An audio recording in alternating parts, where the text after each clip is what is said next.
मित्रांनो, आजच्या व्हिडिओमध्ये आपण MHBCA, BBA, BMS आणि BBM CET साठी जीके अँड अवेअरनेस या सेक्शनवरती काही इम्पॉर्टंट MCQज आणले आहेत. आता हा आपला लेक्चर 3 असेल. तुम्ही जर लेक्चर 1 अँड 2 नसतील पाहिले तर ते सुद्धा पाहू शकता. त्यामध्ये सुद्धा आपण अशाच प्रकारे तयारी केली आहे. तर चला आता आपण आपल्या व्हिडिओला सुरुवात करूया आणि आपला पहिला प्रश्न पाहूया. Which country hosted the summer Olympics 2024? Options आहेत जपान, फ्रान्स, USA व ऑस्ट्रेलिया. करेक्ट आन्सर असेल option B, that is France. तर फ्रान्समध्ये पॅरिस या शहरामध्ये समर ऑलिम्पिक्स घडलं होतं. नेक्स्ट पाहूया. Which Indian state is the largest producer of wheat in India? भारतामध्ये गव्हाचं सगळ्यात जास्त उत्पन्न कोणत्या राज्यामध्ये होतं हे विचारलंय. ऑप्शन्स आहेत पंजाब, उत्तर प्रदेश, हरियाणा का मध्य प्रदेश. करेक्ट आन्सर असेल ऑप्शन बी, म्हणजे उत्तर प्रदेश. सगळ्यात पहिली गोष्ट तर उत्तर प्रदेशमधून गंगा नदी वाहती, त्याच्यामुळे तिथली जी माती आहे ती खूप छान आहे आणि उत्तर प्रदेशचा एरिया खूप मोठा आहे, त्यामुळे तिथलं उत्पादन तेवढंच मोठं असेल. देअरफॉर ऑप्शन बी हा करेक्ट असेल. नेक्स्ट प्रश्न पाहूया. Which organisation conducts the census of India? Options आहेत NITI Aayog, registrar general of India, ministry of home affairs का election commission of India. Option असेल करेक्ट तो म्हणजे option B, that is registrar general of India. आता हे actually काम ministry of home अफेअर्सच्या under होतं, पण जी ऑर्गनायझेशन विचारलंय ते असेल ऑप्शन बी. आणि आपल्याला माहिती आहे आपली जी जनगणना असते ती प्रत्येक 10 वर्षानंतर होती. आता मध्यंतर 2021 मध्ये होणार होती, बट ड्यू टू कोविड ती नाही झाली आहे. सो आता हे या वर्षी होईल, म्हणजे 2026 मध्ये होईल. नेक्स्ट पाहूया. Which Indian river originate from Amarkantak plateau? आता अमरकंटक प्लॅट्यू कुठे येतो तर एक्झॅक्टली छत्तीसगड ते मध्य प्रदेश यांच्या बाउंड्रीवरती येतो. तर तिथून कोणती नदी ओरिजिनेट होते हे विचारलंय. ऑप्शन्स आहेत यमुना, गोदावरी, नर्मदा का कृष्णा. तुम्हाला माहिती असेल तर एक तर यमुना सुरू होते यमुनोत्री पासून, जे की उत्तराखंडमध्ये आहे. गोदावरी सुरू होते नाशिक पासून, त्र्यंबकेश्वर, ते पण ऑप्शन कटला. आणि ऑप्शन डी म्हणजेच कृष्णा, कृष्णा सुरू होते कुठून तर महाबळेश्वर पासून. एकच ऑप्शन राहिलाय तो म्हणजे सी, जे की नर्मदा आहे. सो करेक्ट आन्सर हे असेल आपलं. नेक्स्ट पाहूया.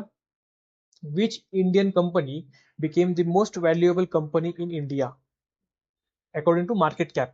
मार्केट कॅप म्हणजे काय तर मार्केट कॅपिटल इन 2025.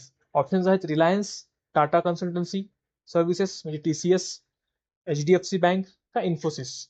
आता आपल्याला हे माहिती आहे, हे खूप इझी असेल उत्तर देणं. सो ऑप्शन ए असेल, दॅट इज रिलायन्स इंडस्ट्री, जे की 2025 मध्ये मोस्ट व्हॅल्युएबल कंपनी आहे इंडियाची. यांचे मालक आहेत मुकेश अंबानी आणि ही कंपनी मेनली ऑइल, टेलिकॉम म्हणजेच आपलं जे जिओ आहे त्यासोबतच रिटेल सेक्टरमध्ये काम करते. देअरफॉर ऑप्शन ए असेल आपला करेक्ट आन्सर. नेक्स्ट पाहूया. Which country is known as the land of midnight sun? Options आहेत कॅनडा, नॉर्वे, स्वीडन का फिनलँड. तो करेक्ट आन्सर असेल option B, that is Norway. Next पाहूया. Which Indian state has the highest literacy rate? Options आहेत तमिळनाडू, महाराष्ट्र, केरला का Karnataka. So याचे correct answer असेल option C, that is Kerala. तर केरळामध्ये जवळपास 90% पॉप्युलेशन ही लिटरेट आहे, म्हणजे त्यांचं शिक्षण झालंय, त्यांना लिहिता आणि वाचता येतं. नेक्स्ट पाहूया. Which organisation develop the Chandrayaan three mission? Chandrayaan three mission हे कोणत्या कंपनीने किंवा ऑर्गनायझेशनने तयार केलंय, डेव्हलप केलंय हे विचारलंय. देअरफॉर इथलं करेक्ट आन्सर असेल option B, that is ISRO.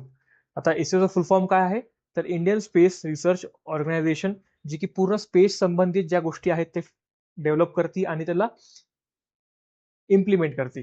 So आपलं जे मिशन होतं चंद्रयान-3चं ते मून लँडिंगचं मिशन होतं साऊथ पोलला चंद्राच्या, जे की 2023 मध्ये झालं होतं. नेक्स्ट पाहूया. Which Indian city is known as city of लेक्स? ऑप्शन्स आहेत उदयपूर, भोपाल, श्रीनगर का जयपूर. सो करेक्ट आन्सर असेल option A, that is Udaipur. Udaipur येथे राजस्थानमध्ये. आणि सिटी ऑफ लेक्स का, कारण की ते खूप जास्त प्रमाणात लेक्स आहेत म्हणून हे नाव पडलंय. नेक्स्ट पाहूया. Which Mughal emperor built the red fort in Delhi? Red fort म्हणजेच लाल किल्ला दिल्ली मधला, आणि कोणी बांधलंय हे विचारलंय. ऑप्शन्स आहेत अकबर, औरंगजेब, शहाजहान का हुमायूं. तर करेक्ट आन्सर असेल option C, that is Shahjahan. तर मित्रांनो 17व्या शतकात शहाजहाननी हे लाल किल्ला बांधला होता. नेक्स्ट पाहूया.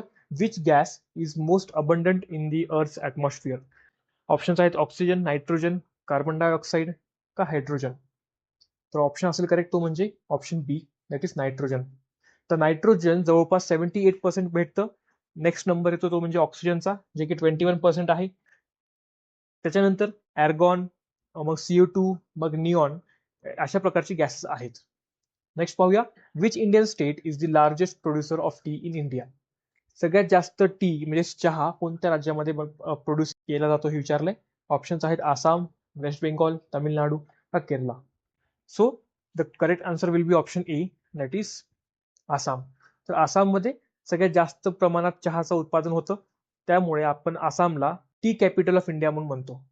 नेक्स्ट पाहूया, which Indian organisation regulates the insurance sector in India?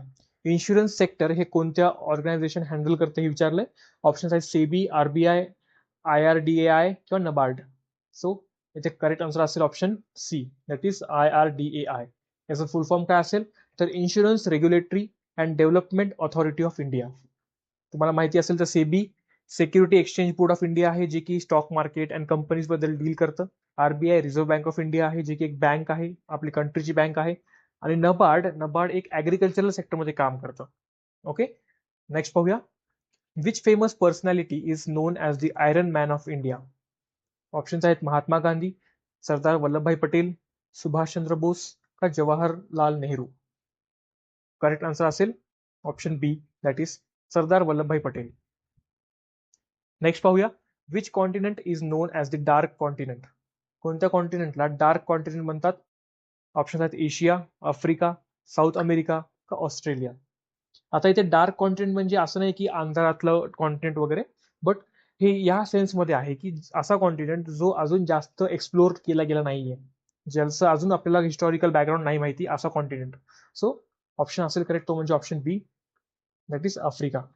आफ्रिकामधले भरपूर जागा किंवा भरपूर ठिकाणं हे अजून एक्सप्लोर केले गेले नाहीयेत, हिस्टॉरिकली बघितलं गेलं तर. ओके, असं सगळ्यांना माहिती आहेत एरिया, बट हिस्टॉरिकल त्यांचं बॅकग्राऊंड काय आहे, त्याची हिस्ट्री काय आहे, हे गोष्टी अजून डिस्कवर नाही केल्यात.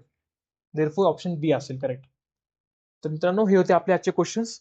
व्हिडिओ शेवटपर्यंत पाहिला असेल तर लाईक करा, अशाच व्हिडिओसाठी आपल्या चॅनलला सबस्क्राईब करा आणि आपल्या मित्रांसोबत देखील शेअर करा. तर चला, आपला हा व्हिडिओ इथे थांबूया. धन्यवाद.